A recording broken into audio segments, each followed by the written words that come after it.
Então, bom dia.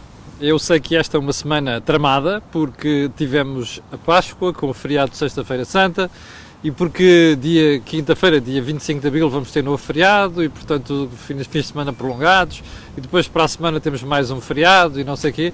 Mas, como você sabe, na Cor do Dinheiro não há feriados e, portanto, nem pontes, nem férias inventadas. Aqui há atualidade para se comentar e a gente está sempre aqui disponível para comentar essa atualidade. E, portanto, aqui estou eu, segunda-feira, dia... confirmar, 22 do ano da graça de 2019, vamos lá ao programa de hoje. Sei que tenho para si hoje, tem muita coisa, já vamos ver. Olha, deixe-me só ver se não falho aqui nada. Primeira questão, olha, eu vou-lhe passar aqui um som que é para você se divertir um bocadinho. Quer dizer, divertir, isto não tem piada nenhuma, mas para você ver até que ponto é que chegou a lata de quem devia servir o Estado, ok? Ouça bem isto.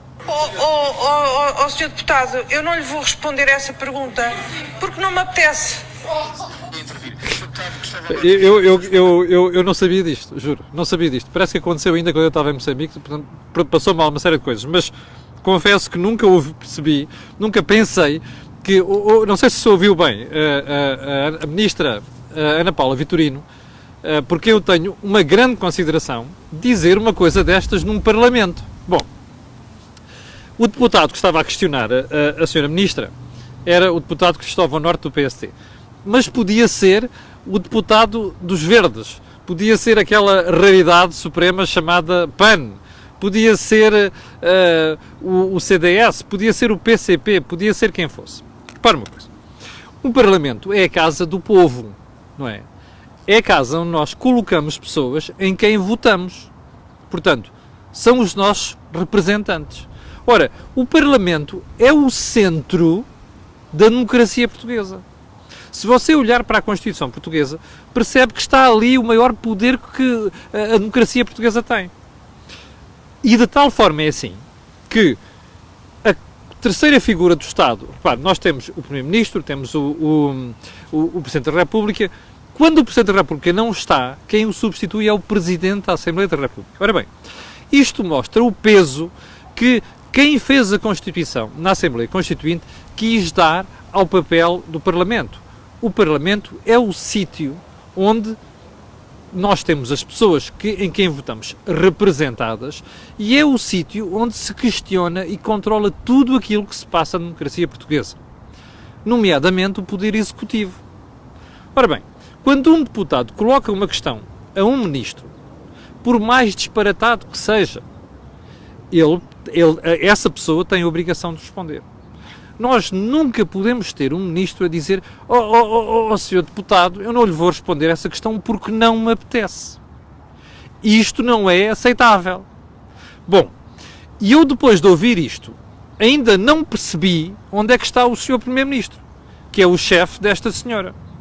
E eu estou à vontade para falar da Ana Paula Vitorino, porque, como você sabe, ao longo dos últimos anos que eu tenho falado aqui, tenho dito que eu tenho admiração pela Ana Paula Vitorino, porque acho que ela é uma pessoa qualificada nas matérias sobre as quais tutela naquele Ministério. O que me parece a mim é que, de vez em quando, a doutora Ana Paula Vitorino passa-lhe um vibe qualquer e tem estas saídas. Ora, isto não pode acontecer. E já agora, para levar isto mais longe, não percebo onde é que está o Sr. Presidente da República, que aparece a comentar sempre tudo e mais alguma coisa, menos situações destas. E também não percebo onde é que estão os jornalistas, nomeadamente de televisão, que quando metem os microfones à frente do Sr. Primeiro-Ministro, do Sr. Presidente da República, não colocam esta questão que é: desculpe lá, o senhor acha aceitável que uma ministra do seu governo diga no Parlamento que não responda a uma questão porque não lhe apetece? Bom, eu fico à espera da resposta. E fico à espera que nos próximos dias o Sr. Presidente da República, que de vez em quando me contacta, aliás, pronto, de vez em quando me contacta quando não gosta daquilo que eu digo ou escrevo, eu sinceramente espero que ele abra a boca sobre isto.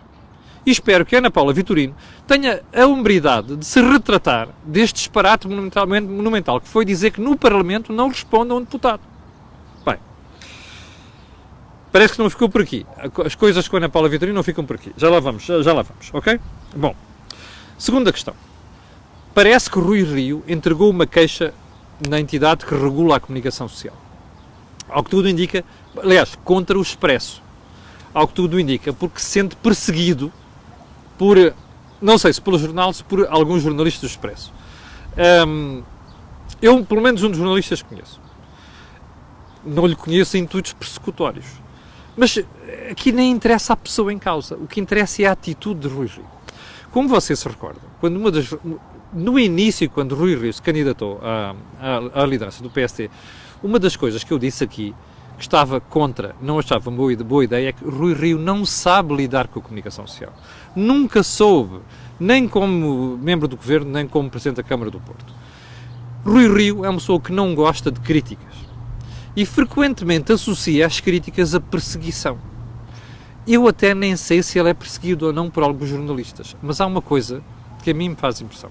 É como um líder de um partido fundamenta uma queixa com base naqueles dados que foram entregues à entidade que regula a comunicação social. Se Rui Rio se quer queixar da comunicação social, tem de arranjar outra argumentação. Não pode ser esta. Ora, e eu estou estupefacto porque ele acaba por arranjar um problema numa altura em que o governo está sob foco. Ou seja, isto mostra a falta de noção estratégica total de Rui Rio. Ou seja, o governo está sob fogo. Está sob fogo. E está sob fogo porquê? Por várias razões, nomeadamente por esta história da greve dos combustíveis. O governo está a cair nas sondagens. O governo é notícia. O PS é notícia. Ora, Rui Rio quer ser notícia também, pela negativa, e quer que essa notícia sobreponha aquilo que é importante, que é explicar que o governo está a cair porque só anda a fazer disparates da mesa esta parte. Bom, eu não sei quem é que aconselha este senhor, quem está lá ao pé, mas por favor ponham-lhe um bocadinho de juízo na cabeça. Bom, seguimos, Fabinho. Pedro Marques terá dito na semana passada, Pedro Marques, sim, aquele ministro que diz que o investimento vai sempre subir, tem aquele sorrisinho, mas não faz nada, nunca fez nada, percebe? Dizia que o investimento ia subir, depois o investimento ficava abaixo, foi sempre assim da legislatura. O investimento nessa legislatura está à volta de 2% do PIB, percebe? 2% do PIB, nem na Troika foi assim. Portanto, este fulano, que é agora candidato do PS às europeias e que é o número 1 da lista, em campanha eleitoral, vem dizer uma coisa inacreditável, que Paulo Rangel está a sujar, ouça bem, entre aspas, a sujar a democracia com a história do Family Gate. Espera aí, quem é o autor do Family Gate? É o PS, não é? O PS é que mete para lá o cão, o gato, o periquito e toda a gente. E como vamos ver, não fica por aqui. Movimenta dinheiro também com os periquitos e os gatos e o diabo 4. Bom, então, mas a culpa é dos outros? Ou é de quem protagoniza isto? Ou Pedro Marques está à espera que a gente não vá criticar, a gente, os cidadãos em geral, não é apenas o PST, não vá criticar esta promiscuidade de gente de família no governo? Bom, já agora uma coisa. Esta é uma característica da esquerda. De cada vez que alguma coisa lhe sai mal, é um sarilho e, portanto, espera aí, vamos atacar aqueles gajos que é para esconder aquilo que nós estamos a fazer. Isto não pega, como se viu. Pedro Marques, mude de estratégia. Você vai levar uma sova se não mudar de estratégia. É uma apreciação. Pronto. Digo eu. Bem. Soubemos ontem, lembra-se que temos na semana passada, a doutora Marta Quase Temido foi a pessoa que liderava a administração de saúde quando se andou a falsificar listas de espera de consultas e cirurgias. Mas parece que há mais. A Marta Quase Temido também atrasou a divulgação deste relatório. Porque este relatório estava lá, disponível, na Administração Central de Saúde, há vários meses. E, portanto, houve aqui um atraso. Bom, qual é a explicação para isto? Eu não tenho. Seguramente haverá. Bom, valia a pena que houvesse um bocadinho de vergonha nestas matérias. Bom, vamos lá então para a agenda e para o número 1. O marido da Ministra da Justiça, o professor Eduardo Paz Ferreira, foi professor na faculdade quando eu lá andei, Finanças Públicas, tem tem relações de negócio com o governo. Neste sentido, como jurista, celebrou contratos com o Estado. isto está no expresso deste fim de semana. Esses contratos já permitiram a Eduardo Paes Ferreira receber qualquer coisa como 587 mil euros. Ouviu bem? Eu não disse 5.800 euros, não disse 58 mil euros, disse 587 mil euros. Bom, quando questionado pelo jornal, porque isto foi contratos celebrados entre o Dr. Eduardo Paes Ferreira e o Ministério do Mar, Ana Paula Vitorino. Bom, quando foi questionado sobre isto, o que o Dr. Paes Ferreira disse foi: não, eu não estou a pensar deixar de fazer qualquer, interromper esta relação profissional com o Estado, a menos que fossem contratos celebrados com o Ministro da Justiça. Bem, eu acho que é preciso uma falta de vergonha monumental. Primeiro ponto, eu não tenho nada contra as pessoas ganharem dinheiro, mas reparem no pormenor da esquerda caviar, 587 mil euros. O PCP não tem nada a dizer sobre isto? O Bloco de Esquerda não tem nada a dizer sobre isto? Agora, vir dizer assim, eu só se não for com a minha mulher, que é ministra, não faço contratos? Bem, devia haver um bocadinho de ética. E a ética é pensar assim, bem, espera aí, o ministro Eduardo Cabrito casado com a Ana Paula Vitorino, estão no governo, o Ministério da Senhora celebra contratos comigo, mas, como sabe, ele vai estar à frente da renegociação do Porto de Sines, da concessão do Porto de Sines. Bem, não há o mínimo de vergonha aqui. Depois venham dizer que há pessoas a sujar a democracia porque levantam estas questões de Family Gate. Isto é uma vergonha. O Sr. Presidente da República tem nada a dizer sobre isto? O Primeiro-Ministro não tem nada a dizer sobre isto? Devia. Porque isto tem um nome. É um escândalo. E a questão é, se isto tivesse sido feito com outras pessoas, nomeadamente outra cor política, era esta a resposta que tinham? Duvido seriamente. Bom, segundo ponto. O Dr. Eduardo Paes Ferreira, quando questionado sobre isto, diz que não vai mesmo mudar de opinião e, portanto, não vai deixar de fazer esses contratos. Tome nota, porque eu acho que vai valer a pena estarmos atentos para ver que tipo de contratos é que vão aparecer daqui para a frente. Já agora, terceiro ponto. Os reembolsos de IRS vão subir, já tínhamos dito isto.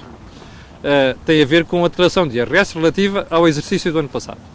Bom, em alguns casos, para as pessoas que ganhavam uma volta de 1.000 euros, têm 2 filhos, isto pode significar um aumento de cerca de 200 euros.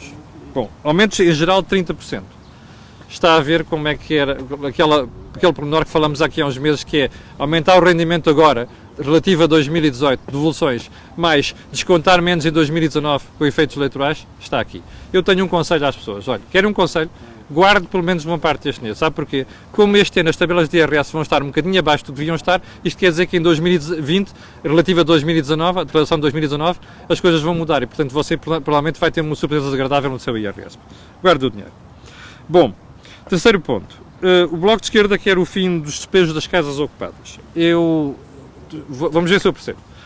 Casas ocupadas são aquelas onde não há ligação contratual e, portanto, as casas foram ocupadas. E essas casas, naturalmente, por interposição de processo em tribunal, as pessoas têm de ser despejadas. O que isto quer dizer é que o Bloco não quer que isto aconteça. Eu tenho uma sugestão. Então invadam, ocupem a casa ou as casas da malta do Bloco e depois digam que não querem ser despejados. Se calhar é justo, não é? Uma vez, trata-se de direito à propriedade. A pessoa tem direito àquilo. Se alguém ocupa ilegalmente, não há contrato nenhum e ainda não é para ser despejado, só tenho uma sugestão. Deixem lá as vossas casas serem ocupadas e depois recusem despejar as pessoas. Ou aceitem que as pessoas não sejam despejadas por causa disso. Já agora, não é? Porque senão se quer cumprir a lei e se quer perder a vergonha, que se leve isto um bocadinho mais longe. Digo eu, acho que é mais justo. Bom, mais quarto ponto. Lembra-se que eu na sexta-feira disse aqui que as contas na plataforma Revolut não teriam de ser declaradas no IRS, não é? Mas há aqui um senão, que eu recordo-se que eu falei na altura, do banco alemão N26. Ora, o fisco clarificou, e isto é uma informação a mais em relação àquilo que eu disse na sexta-feira, o fisco clarificou que quem tem contas no N26, essas sim, têm de ser declaradas já na declaração de IRS 2018, que está a ser entregue agora. Isto é particularmente importante porquê? Porque o fisco entende que aquela instituição já concede crédito, é um autêntico banco e, portanto, essa relação que as pessoas estabelecem com aquela instituição tem de aparecer descrito nas suas contas. Nós podemos não gostar, podemos discordar, e para isso teremos de protestar junto ao fisco, mas a verdade é que isto é uma norma para cumprir, a menos que as pessoas queiram ter problemas com a sua declaração de IRS relativa a 2018. E já agora suspeito que em 2019 vai ser ainda pior, mas falaremos sobre isso nessa altura. Último ponto, antes de irmos a um ponto que ficou de sexta-feira, que tem a ver com isto.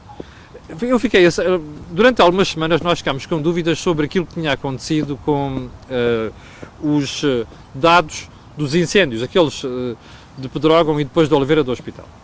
E o ministro Eduardo Cabrita, durante algum tempo, não revelou aqueles dados todos. Depois percebeu-se porquê.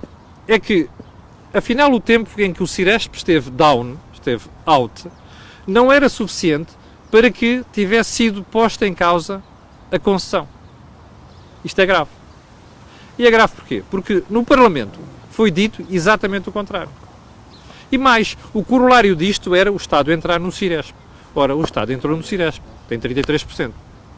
Diga-me uma coisa, você acha que é de confiar num Estado que lhe presta informação, sonega informação e falsifica informação com este objetivo, que era entrar no Ciresp e poder justificar essa entrada?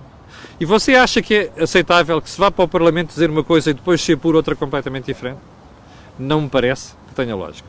Nem me parece honesto do ponto de vista daquilo que se costuma dizer pela esquerda sempre, que é a ética republicana. Se isto é ética, eu não sei o que é.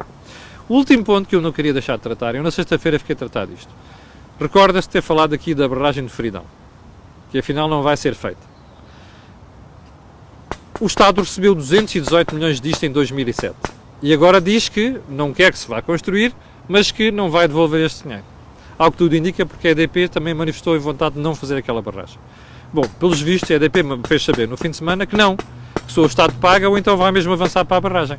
Diga uma coisa, você acha normal que receber dinheiro e depois, por uma concessão, e depois não deixar fazer a barragem, portanto não vai haver concessão, e você não devolver o dinheiro, 218 milhões de euros, esqueça o nome que está por trás disto, acha aceitável? Eu acho isto tem um nome, polícia. E quando a polícia vem do Estado é a pior coisa que pode haver. Sabe porquê? Porque legitima que os cidadãos sejam pulhas também. Valia a pena quem está à frente do Governo pensar nisto e o Sr. Presidente da República também. Olha, cheguei ao final da conversa de hoje, vou agradecer a sua paciência, dizer-lhe que amanhã às 8 da manhã estarei aqui, assim como no dia 25 de abril estarei aqui às 8 da manhã, que eu trabalho, e dizer-lhe que pedir-lhe aquilo que peço sempre, colocar aí um gosto e fazer partilha nas redes sociais, porque aquilo que você ouve aqui não ouve em mais sítio nenhum. Obrigado, com licença, e até amanhã às 8.